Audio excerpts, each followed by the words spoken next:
बच्चों, इस वीडियो में हम लोग सॉल्व करेंगे एनसीईआरटी के एक्सरसाइज 12.1 का question number 8। Solve the following linear programming problems यानी एलपीपी ग्राफिकली। यहां लीनियर प्रोग्रामिंग का एक प्रॉब्लम है। ऐसे प्रॉब्लम में होता क्या है, कुछ लीनियर इक्वेशन दिए गए रहते हैं एक्स वाई के टर्म में। लीनियर मतलब एक्स की पावर भी 1 होगी, वाई की पावर भी 1, ये सब लाइन के इक्वेशन होंगे। लेकिन इक्वेशन ना हो के इन इक्वेशन होंगे। और क्वेश्चन में एक जेड दिया जाएगा एक्स वाई के टर्म में एक फंक्शन। उस फंक्शन को मैक्सिमाइज और मिनिमाइज करने के लिए कहा जाएगा। तो आपको करना क्या है, सबसे पहले 1 बाई 1 इन इक्वेशंस को लेना है और इनके बारे में इतना इंफॉर्मेशन जुटाना है कि इसका ग्राफ बन सके। तो पहला इन इक्वेशन आप लेंगे x plus 2y greater than और इक्वल टू 100। ये ऐसी लाइन है जिसमें x भी है, y भी है और कांस्टेंट भी है। तो जब तीनों तरह के टर्म रहेंगे तो आपको सबसे पहले इसमें रख देना है ओरिजिन को, यानी x की जगह भी 0 और y की जगह भी 0। तो मिलेगा 0 इज ग्रेटर देन और इक्वल टू 100। अब ये पता लगाना है कि ओरिजिन रखने पर जो आपको मिला वो सही है कि गलत। 0 न तो 100 के इक्वल होता है और न ही 100 से बड़ा होता है। इसका मतलब जो मिला वो गलत है, फॉल्स। अब इसका लिख लेना है इक्वेशन फॉर्म। मतलब यहां पर इक्वल टू बस लगाना है, x plus 2y equal to बस लगाना है। और एक बार इसमें y की जगह 0 रख के x फाइंड करना है, एक बार x की जगह 0 रख के y फाइंड करना है। तो जब आप y की जगह 0 रखेंगे तो x की वैल्यू मिलेगी 100। जब x की जगह 0 रखेंगे तो y की 2y इक्वल टू 100, यानी y की वैल्यू मिलेगी 50। इतने इंफॉर्मेशन से इसका ग्राफ बन जाएगा। अब दूसरा वाला इन इक्वेशन ले लेंगे, 2y 2x minus Y less than और इक्वल टू 0। इसमें x है, y है, लेकिन कांस्टेंट नहीं है। तो जब x हो, y हो और कांस्टेंट ना हो तब ये काम नहीं करना है, तब 0 0 नहीं रखना है, बल्कि x को एक साइड में और y को दूसरे साइड में कर देना। इसको ट्रांसफर कर दीजिए। जिस लाइन के इक्वेशन में x हो, y हो, लेकिन कांस्टेंट ना हो, वो लाइन ओरिजिन से होकर जाती है। अब जो लाइन, जिस लाइन के इक्वेशन में x हो, y हो, लेकिन कांस्टेंट ना हो, वो ओरिजिन से पास करती है। अब जो लाइन ओरिजिन से जा रही है वो या तो फर्स्ट और थर्ड क्वाड्रेंट से जाएगी या सेकंड और फोर्थ से। तो सबसे पहले आपको ये पता लगाना है कि ये जो आपको लाइन दी गई है वो फर्स्ट थर्ड से पास करने वाली है या सेकंड फोर्थ से। तो अब देखिए, फर्स्ट क्वाड्रेंट में एक्स वाई दोनों पॉजिटिव होते हैं और थर्ड में दोनों निगेटिव होते हैं। सेकंड में एक्स निगेटिव वाई पॉजिटिव और फोर्थ में एक्स पॉजिटिव वाई निगेटिव होता है। तो अगर एक्स और वाई को अलग अलग साइड में रखने पे दोनों का साइन सेम हो, एक्स भी पॉजिटिव वाई भी पॉजिटिव, या एक्स भी निगेटिव वाई भी निगेटिव, तो समझ जाइए कि ये फर्स्ट और थर्ड से जाएगी। अगर ये प्लस वाई होता, वाई को आप इधर ट्रांसफर करते, माइनस वाई हो जाता, तब एक्स प्लस में रहता और वाई माइनस में, तब यानी सेकंड फोर्थ से होकर जाती। यहां पर दोनों पॉजिटिव हैं, इसका मतलब ये पास करेगी passes through origin and first third quadrant. अब देखिए, यहां पर लाइन ही नहीं एक ही इक्वेशन है, यानी कि आपको लाइन पे बस नहीं रहना है, या तो इस लाइन के उधर जाना है क्योंकि ये इक्वेशन है, या तो इधर आना है। तो यहां पर जब तीनों तरह के टर्म हैं, ओरिजिन बता देगा कि किधर जाना है, लेकिन जो लाइन खुद ओरिजिन से पास कर रही है उसमें ओरिजिन नहीं बता पाएगा कि किधर जाना है। तो उसमें आपको एक एक्सिस का पॉइंट, चाहे 10 या 20 या 30 या 01 02 0-1 0-2 1 -1 0 -2 ऐसा कोई पॉइंट इसमें रखना है। तो 10 रख दीजिए, 10 पता है यहाँ होती है। अगर 10 रखने पे इसमें ट्रू आया तब एरो इधर लग जाएगा क्योंकि तब इसकी तरफ आना है, और अगर 10 रखने पे गलत आ गया तो यानी इधर जाना है। तो कोई एक पॉइंट, कोई जरूरी नहीं 10 ही रखें, आप 10 रख दीजिए। बस आपको ये पता होना चाहिए 10 होता कहाँ है। 10 यहाँ होता है। अगर ये पॉइंट रखने पर ट्रू आया तो इधर आना है, ये पॉइंट रखने पर फॉल्स आया तो उधर जाना है, या किसी और एक्सिस का रखना चाहते हैं तो वही रख दीजिए। तो हम यहाँ पर 10 रख दे रहे हैं, एट 10। इसमें 0 रखना है और इसमें 10। तो जब आप x की जगह 1 रखेंगे तो 2 1 जा 2, और y की जगह 0 रखेंगे तो अब देखिए ट्रू आया कि फॉल्स। 2 छोटा होता है 0 से, एकदम गलत बात है, तो ये आ गया फॉल्स। इतनी इंफॉर्मेशन से इसका ग्राफ बन जाएगा। अब आप तीसरा वाला इक्वेशन लेंगे, इसमें पहले वाले की तरह तीनों तरह के टर्म हैं। तो सबसे पहले आप रख देंगे 0 तो इधर का सारा पार्ट 0 हो जाएगा। 0 इज लेस देन और इक्वल टू 200, एकदम सही बात है। 0 छोटा होता ही है 200 से। उसके बाद आप इसका लिखेंगे इक्वेशन फॉर्म। जब तीनों तरफ टर्म है तो इक्वेशन फॉर्म, यानी 2x + y इक्वल टू 200। अब एक बार y की जगह 0 रख के x फाइंड करेंगे, एक बार x की जगह 0 रख के y फाइंड करेंगे। तो जब y की जगह 0 रखेंगे तो 2 से 200 कैंसिल हो जाएगा, x की वैल्यू 100, और जब x की जगह 0 रखेंगे तो y की वैल्यू 200। दो और हैं, x, y ग्रेटर देन और इक्वल टू 0, यानी एक है x इज ग्रेटर देन और इक्वल टू 0 और एक है y इज ग्रेटर देन और इक्वल टू 0। तो अब इसको समझिए।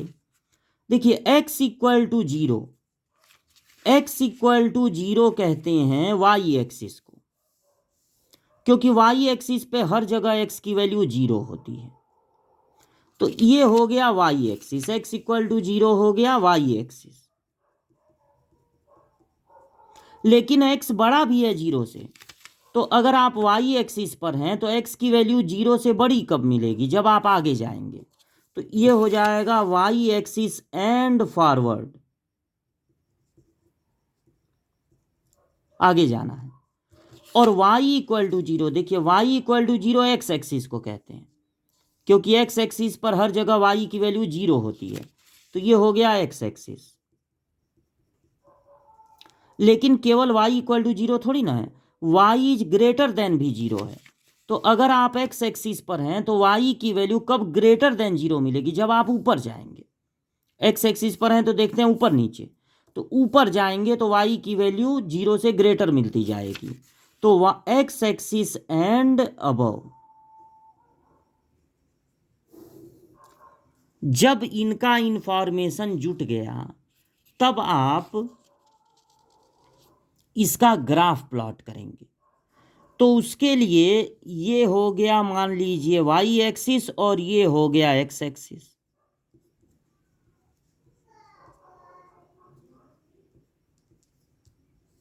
अब ये पहला वाला, अब देखिए इसमें नंबर कौन कौन से मिले हैं, 100, 50, 100, 200। तो मान लीजिए अब ये पहला वाला बनाना है, एक्स एक्सिस के 100 को मान लीजिए यहाँ है 100, 100,0, एक्स एक्सिस पर 100 मतलब 100,0, और वाई एक्सिस पे 50, तो मान लीजिए यहाँ है वाई एक्सिस पे 50 मतलब 0,50, तो इसको स्केल से मिला देंगे और ओरिजिन रखने पर फॉल्स आया था, तो उधर जाएंगे जिधर ओरिजिन न मिले। इधर जाने पर ओरिजिन नहीं मिलेगा, तो ओरिजिन रखने पर फॉल्स आया था। अगर ओरिजिन रखने पर ट्रू आता तो इधर आते, तब उधर जाते जिधर ओरिजिन मिले। एक और है सेकंड वाला, इसको बनाना है ओरिजिन से जाती हुई लाइन। जब 10 रखे थे, यहीं पे होगा 10, यहाँ पे होगा 10, 10 रखने पे फॉल्स आया था, तो इधर नहीं आना है जिधर 10 हो, इधर जाना है, तो इधर एरो लगा देंगे। अब एक और है, एक्स एक्सिस के 100 को मतलब इसी को वाई एक्सिस के 200 से मिलाना है, तो 200 मान लीजिए यहाँ पर है 0,200, तो इसको मिला दीजिए आप स्केल से, ऐसे स्केल रख दे रहे हैं।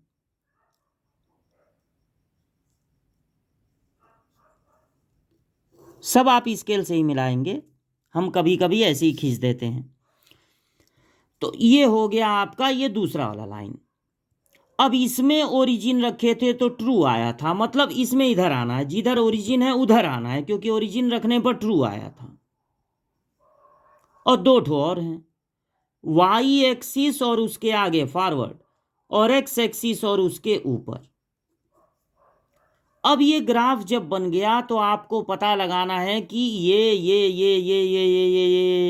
इन सब में से कौन सा रीजन है, कौन सा एरिया है जो सबसे सेटिस्फाई हो रहा है। मतलब जो इसके उधर भी है, इसके उधर भी है, इसके इधर भी है। तो कभी कभी आपको बहुत आसानी से पता चल जाएगा कि कौन कॉमन एरिया है, कभी कभी बड़ी दिक्कत होगी, समझ में नहीं आएगा कि ये वाला एरिया सब में है कि ये वाला। तो उसके लिए आप क्या कीजिए, इसके आगे जाना है तो इधर का सब क्रॉस लगा दीजिए, ये कॉमन एरिया नहीं हो सकता। इसके ऊपर जाना है तो पीछे नीचे वाला सारा क्रॉस लगा दीजिए, ये एरिया कॉमन नहीं हो सकता।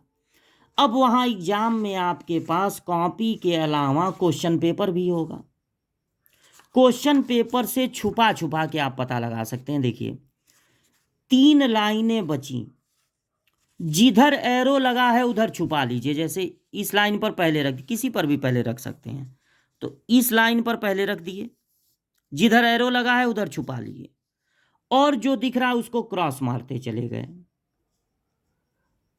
इनमें पहले से क्रॉस लगा है, फिर इसके बाद एक लाइन ये है, जिधर एरो लगा है उधर छुपा लेंगे, और बाकी जो दिख रहा है उसको क्रॉस लगा देंगे। तो ये सब तो क्रॉस लगा ही है, ये भी क्रॉस लग गया, 2 हो चुका। अब 3 ही है, एक ये वाला लग चुका, एक ये वाला लग चुका, अब एक ये वाला है ये। तो इसको जब आप क्वेश्चन पेपर से ऐसे छुपा देंगे, ऐसे क्वेश्चन पेपर से छुपा देंगे, तो इधर जो भी दिख रहा है सबको क्रॉस लगाना है, तो ये भी क्रॉस लग गया। अब 3 ही बार आपको रखना है, अगर 3 इन इक्वेशन है मेन वाले तो 3 ही बार रखना है। एक बार ऐसे जिधर एरो लगा है, एक बार ऐसे छुपा लेना है, और एक बार ऐसे। उसके बाद जब आप ये क्वेश्चन पेपर हटाएंगे तो एक कोई रीजन ऐसा होगा जो जिस पर क्रॉस नहीं लगा है, देखिए ये वाला, यही हो जाएगा आपका कॉमन सब में जो सबसे सेटिस्फाई हो। तो ये जो कॉमन रीजन है उसको कहते हैं फिजिबल रीजन, फिजिबल रीजन। अब इस कॉमन रीजन को, फिजिबल रीजन के कॉर्नर पॉइंट को नाम देना है। तो मान लीजिए ये हो गया ए, ये बी, ये सी और ये डी। और इस कॉर्नर पॉइंट, अब हेडिंग डाल देना कॉर्नर पॉइंट, इन सब का कोऑर्डिनेट चाहिए। तो ए तो तुरंत पता चल गया 0,200, बी भी तुरंत पता चल गया 0,50। ये सब एक्सिस पर थे तो तुरंत पता चल गए, लेकिन सी और डी तुरंत पता नहीं चलेंगे। सी को फाइंड करना पड़ेगा, तो हेडिंग डाल देंगे फॉर सी। अब देखिए सी किस किस लाइन का इंटरसेक्टिंग पॉइंट है। एक तो ये वाली लाइन है जो ओरिजिन से जा रही है, ये वाली, यानी 2x equal to Y, equal to लगा के लिखेंगे। लाइन को जो है इंटरसेक्टिंग पॉइंट निकालना है, अब वो किधर लाइन जा रही है उससे नहीं मतलब है, तो केवल इक्वल टू लगा के लिखेंगे 2x इक्वल टू वाई। और किस लाइन का ये इंटरसेक्टिंग पॉइंट है सी वाला, देखिए ये वाली लाइन 150 वाली, 150 वाली मतलब पहला वाला, यानी x plus 2y equal to 100। इन इक्वेशन नहीं, इसको इक्वेशन के फॉर्म में नोट करेंगे। अब इन दोनों को आपस में सॉल्व करना है, तो y की जगह आप रख दीजिए 2x, y की जगह 2x, तो ये हो जाएगा 4x, उसमें x ऐड होगा 5x इक्वल टू 100 है, तो x इक्वल टू हो जाएगा 20, 25 जा 100। अब आप x की जगह 20 रख दीजिए, तो y की वैल्यू मिल जाएगी 40। तो इस तरह से C पॉइंट हो जाएगा x, y। अब आपको पता लगाना है D, तो D किसका इंटरसेक्टिंग पॉइंट है, देखिए D एक तो वही है जो ओरिजिन से जा रहा है, देखिए, यानी कि ये वाला 2x इक्वल टू वाई। और एक और कौन लाइन है D को बनाने के लिए, एक ये वाला है, देखिए 100 200 वाला, मतलब ये वाली लाइन, ये 2x plus Y equal to 200।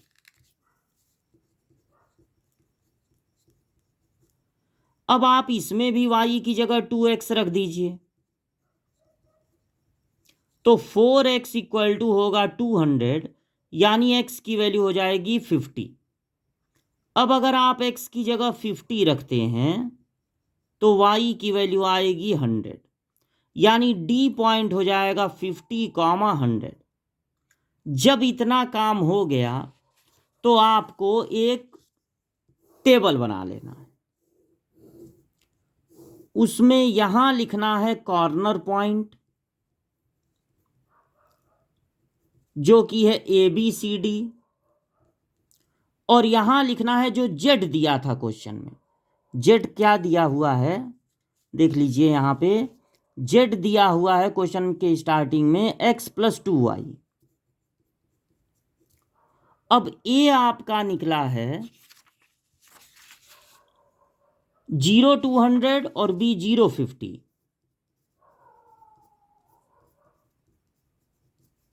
C निकला था 20 40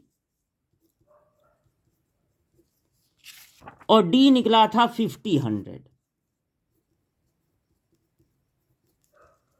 अब ये सब वैल्यू 1 बाई 1 इस Z में रखेंगे, तो जब x की जगह 0 y की जगह 200 रखेंगे तो मिलेगा 400, और जब x की जगह 0 y की जगह 50 रखेंगे तो मिलेगा 100, x की जगह 20 और y की जगह 40, 42 जा 80, 80 और 20 मिलके हो जाएगा 100, और फिर x की जगह 50 और यहाँ पर 100 रखेंगे तो ये 250।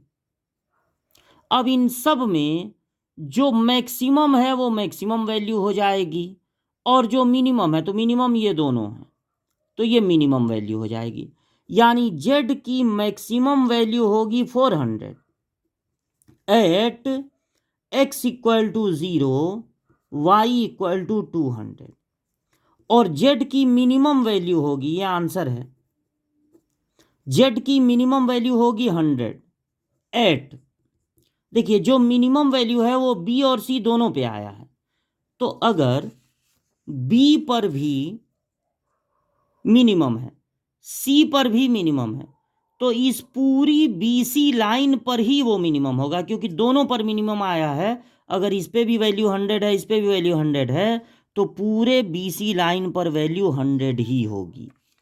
इसका मतलब एट लाइन BC। पूरे BC लाइन पर Z मिनिमम होगा और Z की मिनिमम वैल्यू होगी 100।